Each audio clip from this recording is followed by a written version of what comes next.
Assalamualaikum warahmatullahi wabarakatuh pada para hadirin dan juga hadirat sekalian. Jadi pada hari ini, kumpulan saya akan membentangkan tentang agama Kristian. Agama Kristian merupakan agama terbesar di dunia dengan jumlah penganutnya kira-kira 2.1 bilion ataupun sepertiga jumlah penduduk dunia. Kristian adalah sebuah agama monotesis yang berdasarkan kehidupan dan juga ajaran-ajaran Yesus dari Nazaret seperti yang ditunjukkan dalam karya para pengikutnya yang terdapat dalam Perjanjian Baru. Agama Kristian berkongsi semua kitab-kitab dalam Alkitab Ibrani dengan agama Yahudi, dan sebab itulah agama ini digelar sebagai sebuah agama usulan Abraham. Penganut Kristian ataupun Nasrani mengikuti ajaran Yesus Kristus. Yesus juga dikenali dengan panggilan Al-Masih. Kristian berasal daripada bahasa Yunani iaitu Christus dan seterusnya berubah menjadi Kristus di bahasa Latin.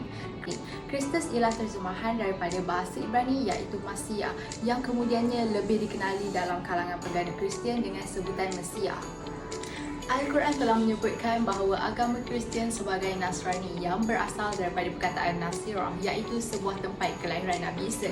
Ianya juga sering disebut sebagai agama Masihi yang diambil daripada perkataan Al-Masih.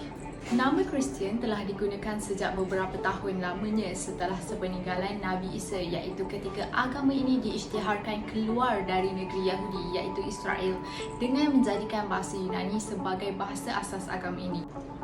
Pada awalnya, nama Kristian ini hanya dikenali oleh orang di Antioquia iaitu sebuah tempat yang berada jauh di sebelah utara Yudea. Setelah itu, istilah Kristian mula dikenali di seluruh dunia berdasarkan penyaran tulisan-tulisan daripada bahasa Yunani. Manakala istilah Masihi diperkenalkan di daerah yang berdasarkan penyaran tulisan bahasa Arab dan di daerah-daerah yang mempengaruhinya. Namun, istilah Nasrani lebih terkenal di daerah timur atau menjadi istilah yang diberikan oleh umat Islam kepada agama tersebut. Dan ini saya akan menerangkan 3 mazhab yang terdapat dalam agama Kristian. Mazhab agama Kristian yang pertama ialah Gereja Roman Katolik. Gereja Roman Katolik ialah mazhab gereja Kristian terbesar lebih daripada 1.29 bilion orang penganut di seluruh dunia. Keberadaannya sebagai salah satu institusi agama tertua di dunia telah memainkan peranan penting dalam sejarah dan perkembangan tamadun barat. Aliran ini dipimpin oleh Uskup Rom yang dikenal sebagai Paus. Mazhab gereja ini mengajar dan berpegang bahawa ia adalah gereja satu, suci, katolik dan apostolik yang diasaskan oleh Yesus Kristus dalam Suruhanjaya Agungnya. Bahawa para uskupnya ialah pengganti para pengikut Kristus dan Paus ialah pengganti kepada Santo Peter yang keutamaannya diberikan oleh Yesus Kristus. Gereja Katolik telah mempengaruhi falsafah budaya, sains dan seni barat. Gereja Katolik berkongsi perhubungan dengan Gereja Ortodoks Timur sehingga perpecahan Timur Barat pada tahun 1054 membantah terutamanya kewibawaan Paus dengan Gereja Ortodoks Oriental Timur sebelum perpecahan Kalkedonia dalam 451 mengenai pembezaan dalam Kristologi. Katolik dianut di seluruh dunia melalui pemubalihan, diaspora dan penukaran. Sejak abad ke-20, majoriti berada di hemisfera selatan disebabkan oleh spekulasi di Eropah dan penindasan yang meningkat di Timur Tengah. Kepercayaan penganut mazhab Roman Katolik antaranya ialah dari segi amalan ibadat. Sebagai contoh, beberapa amalan ibadat tradisi Roman Katolik termasuk membuat tanda salib, berlutut, tunduk dan menerima penjamuan Tuhan semasa upacara ibadat mereka. Dan kepercayaan yang terakhir ialah sakramen yang bermaksud salah satu ritual suci yang mempunyai kepentingan tersendiri.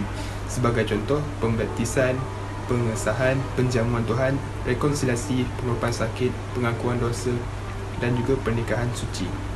Mazhab agama Kristian yang kedua ialah Protestan. Protestan merupakan satu cabang Kristian yang berpecah daripada Gereja Roman Katolik yang semakin cenderung kepada keduniaan.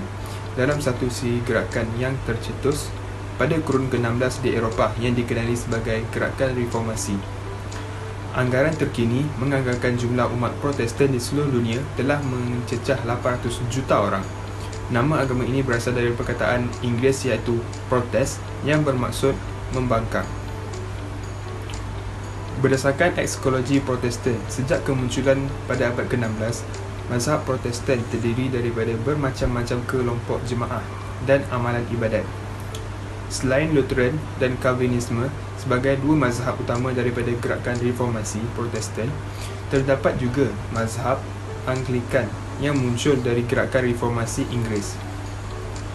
Mazhab Anabaptis dikerdilkan oleh mazhab-mazhab Protestan lainnya ketika itu, namun kemudian diakui sebagai sebahagian rumpun besar mazhab Protestan. Mazhab Adventisme, Gereja Baptisme, Metodis, Pentakosta dan pelbagai-bagai mazhab Protestan lain muncul pada abad-abad berikutnya. Walaupun penganut Protestan percaya kepada Yesus Kristus sebagai anak Yahweh, mereka juga penganut Kristian Ortodoks tidak mengiktiraf kuasa biskop Rom iaitu Paus dalam perkara yang berkait dengan ajaran agama Kristian. Seterusnya ialah mazhab agama Kristian yang terakhir iaitu mazhab Evangelical. Evangelical ialah pergerakan interdenominasi sedunia dalam agama Kristian Protestan yang mengekalkan kepercayaan bahawa intipati ajaran Injil terdiri daripada keselamatan melalui kasih karunia sahaja, semata-mata melalui iman dalam penebusan Yesus. Evangelis percaya pada pusat penukaran atau pengalaman dilahirkan semula dalam menerima keselamatan dalam kuasa Alkitab sebagai wahyu Tuhan kepada manusia dan juga dalam menyebarkan mesej Kristian. Pergerakan ini telah lama wujud di Anglophile sebelum merebak lebih jauh pada abad ke-19, ke-20 dan awal abad ke-21. Asal-usulnya biasanya dikesan pada 1738 dengan pelbagai aliran teologi. Evangelical menegakkan 4 kepercayaan kardinal. Yang pertama adalah bahawa Alkitab adalah mutlak dan tanpa kesilapan tentang apa pun yang dikatakannya mengenai Tuhan, alam dan dunia. Yang kedua ialah keselamatan hanya dapat dilakukan dengan mempercayai Kristus. Salah satu kepercayaan mereka yang paling popular adalah bahawa orang percaya mesti menuntut keselamatan untuk dirinya sendiri atau apa yang biasanya dikenal sebagai dilahirkan kembali.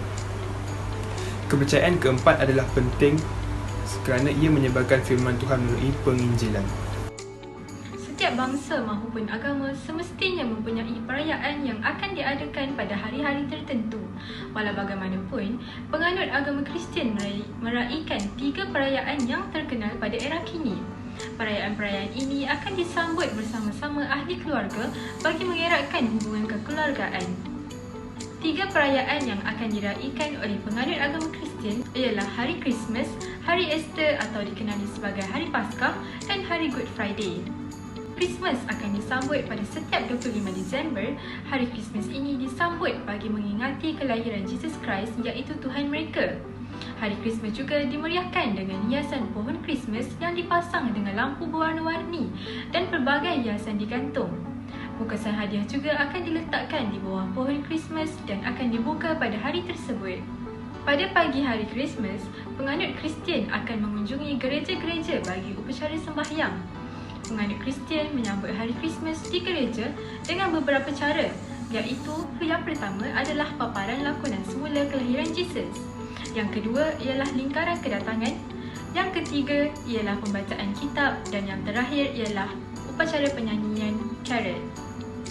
Pada malam perayaan pula, semua ahli keluarga akan berkumpul di rumah ibu bapa masing-masing dalam suasana yang penuh kegembiraan dan kanak-kanak tidak digalakkan menghadiri upacara sembahyang pada sebelah malam.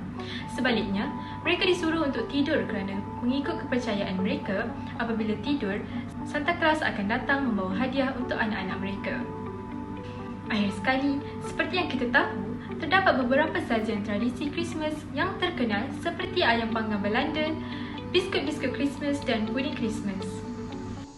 Assalamualaikum, saya Nafalika Bibi Sofian menerangkan tentang konsep dosa dan perayaan yang akan diraihkan dalam agama Kristian. Orang Kristian percaya pada doktrin dosa asal ataupun original sin. Doktrin ini menyatakan bahawa semua manusia berdosa kerana Adam dan Hawa telah melanggar perintah Allah selepas termakan buah larangan walaupun telah diberitahu sebelum itu supaya tidak melakukan begitu. Oleh kerana itu, setiap insan yang lahir selepas itu sudah dicemari dengan dosa. Ia sangat penting untuk mengingati bahawa dosa asal adalah keadaan seseorang dari segi rohani dan jasmani, bukan kerana sesuatu yang telah dilakukannya. Penganut Kristian percaya Nabi Adam AS dan Hawa telah mewariskan mereka satu dosa seperti mana yang dinyatakan dalam kitab Bible iaitu Genesis 3:6. Bagi menyucikan dosa seluruh anak Adam AS, penganut Kristian percaya bahawa Tuhan telah menyalib Jesus Yesus ataupun Isa alaihissalam sebagai menebus dosa-dosa tersebut, seperti mana yang telah diperkatakan dalam Roman 5:17. Beralih ke agenda seterusnya, agama Kristian juga percaya bahawa adanya kehidupan selepas kematian. Mereka percaya setiap perbuatan jahat akan dibalas dengan siksaan di akhirat, manakala perbuatan yang baik akan diberi ganjaran baik selepas mati di akhirat nanti. Selepas kematian, mereka akan dibangkitkan semula dan ditempatkan di 3 tempat, iaitu syurga, neraka dan purgatory. Purgatory adalah tempat orang-orang yang tidak layak ke syurga maupun ke neraka. Ini disebabkan oleh doktrin-doktrin yang diaplikasikan dalam ajaran Kristian di mana berhubung kait dengan ketuhanan Nabi Isa atau dikenali sebagai Jesus Christ, iaitu orang perantaraan dalam konteks pengampunan dosa. Selain itu, agama Kristian juga mengajak setiap penganutnya untuk berbuat kebaikan dan mencegah daripada keburukan dalam setiap amalan yang dilakukan.